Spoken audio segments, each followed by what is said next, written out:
getting close to your due date, and so am I. Hi, everybody. Good to see you out here. It's a busy day here, as you all know. The president will be meeting with defense contractors here at the White House in a few minutes with Secretary Hegseth.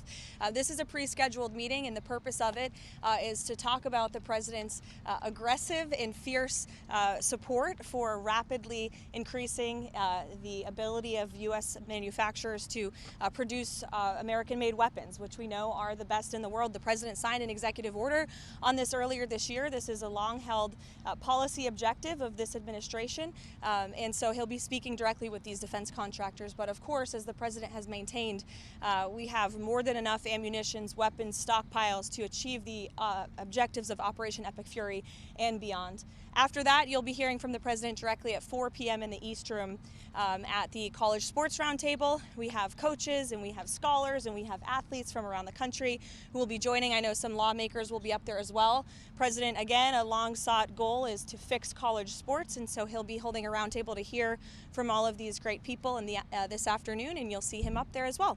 Why don't we take a few questions? Sure. Thank you very much. The president said that we're not going through all of this so that we can end up with another Khamenei, and he also said that we can keep this up forever. Does that mean that this current mentality in Iran remains in place? You're going to have to keep doing the fight. I won't get ahead of the president on broadcasting any timelines. What I will tell you is what President Trump has already laid out, which is that the achievable objectives of Operation Epic Fury we expect to last about 4 to 6 weeks, and we are well on our way to achieving those objectives. Annihilating Iran's navy, we know that we've sunk more than 30 Iranian vessels and ships. Their navy has now been deemed combat ineffective. Taking out the ballistic missile threat that Iran posed to the United States and our troops and bases in the region, we have done a tremendous job. The United States military has done a tremendous job at achieving that objective thus far. Just 6 days in, the retaliatory ballistic missile strikes from Iran are now down 90%. Of course, I'm sure Iran can never obtain a nuclear weapon as well, and significantly weakening their proxies in the region, which we know are responsible for the deaths of Americans. And we've seen Hezbollah and the Houthis hardly putting up a fight over the course of the last 6 days. Ultimately, the president has made it very clear he wants to take out the threat of Iran to the United States, and Operation Epic Fury is well on its way to doing that. As for the future of Iran, as the president has pointed to, of course it's in the best interest of the United States of America for Iran to no longer be led by a radical terrorist regime that chants death to America and is lying to the United States and the world about their secret ambitions to possess a nuclear bomb. President Trump does not want to see that. He wants to take an interest in pursuing who the next leader of the Iranian country is going to be, and that has yet to be seen, and the president is discussing it and deliberating it.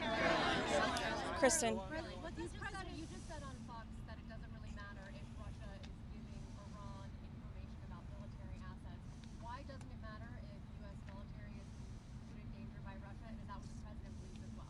What I meant, Kristen, and thank you for giving me a chance to make it very clear, is that it clearly is not making a difference with respect to the military operations in Iran, because we are completely decimating them. As I said earlier, we've taken out nearly 30 of their ships. Their navy has been deemed combat ineffective. 90% reduction in ballistic missile retaliatory strikes against the United States and our Gulf Arab and partners in the region. So, of course, we are achieving the military objectives of this operation, and that is going to continue because the United States military is the best and most lethal fighting force in the world. Sure, go ahead, Benny. Can you confirm if U.S. has taken full control over the airspace in Iran, like it's been reported these past couple days? Trump said within hours, within days. Can you confirm anything along those lines? Yes, we are well on our way to doing so. Karoline, has the president's faith in Russia to cut a peace deal with Ukraine been shaken by the knowledge that Russia is apparently supplying intelligence to Iran in this conflict? I think the president would say that peace is still an achievable objective with respect to the Russia-Ukraine war. You saw Special Envoy Witkoff put out a tweet yesterday announcing a new prisoner exchange between both Russia and Ukraine. So it's something this administration still wants to see, and something I know the president will continue to work on. Has he expressed any frustration to Putin about this intelligence? I'll let the president speak on that directly. Mary.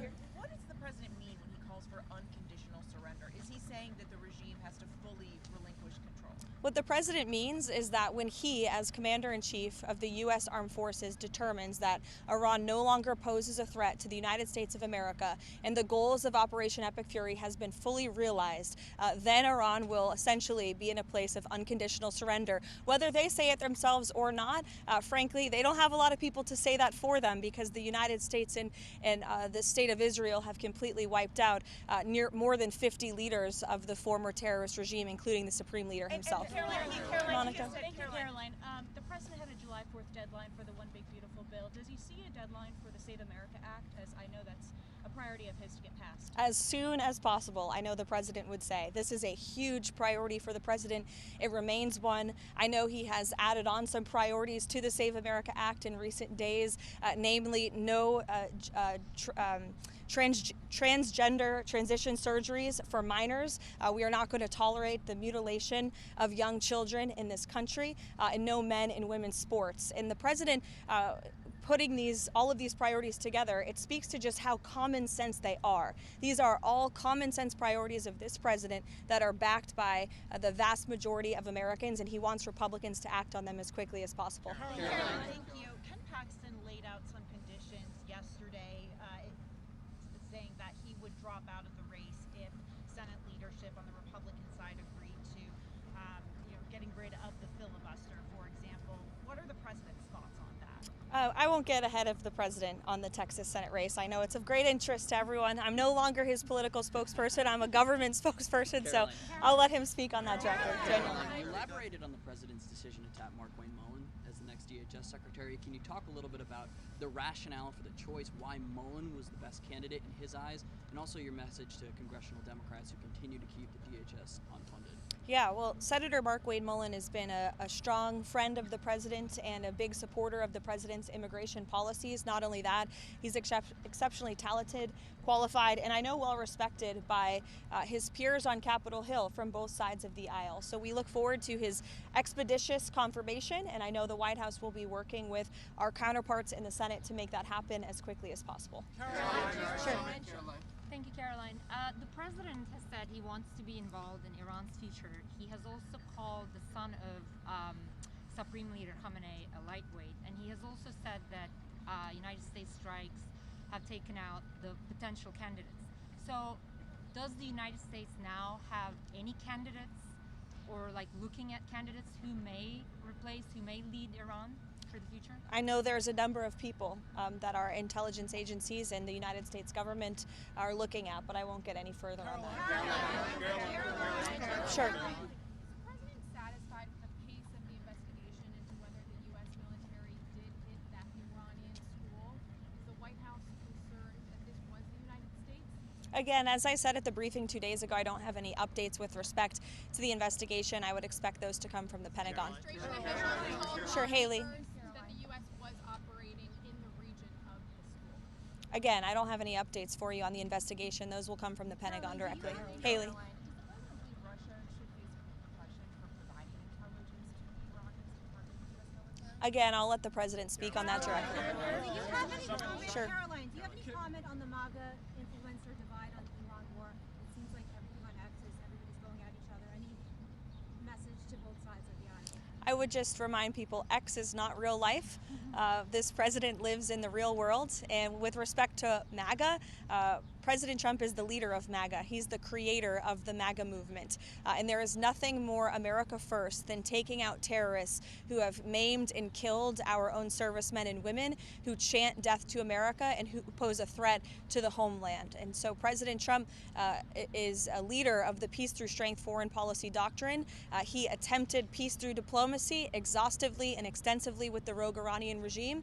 And so they have been struck with the strength and the sheer might and will of the United States Armed Forces, and President Trump has proven he's a man of his word. If you go back and look, not just over the past year as president, but in his first term and in many years in his private life as well, when he has said that the Iranian regime can never obtain a nuclear bomb, well, now he's finally acting on it, and he has the courage to do what so many presidents in the past did not. We'll see you guys later.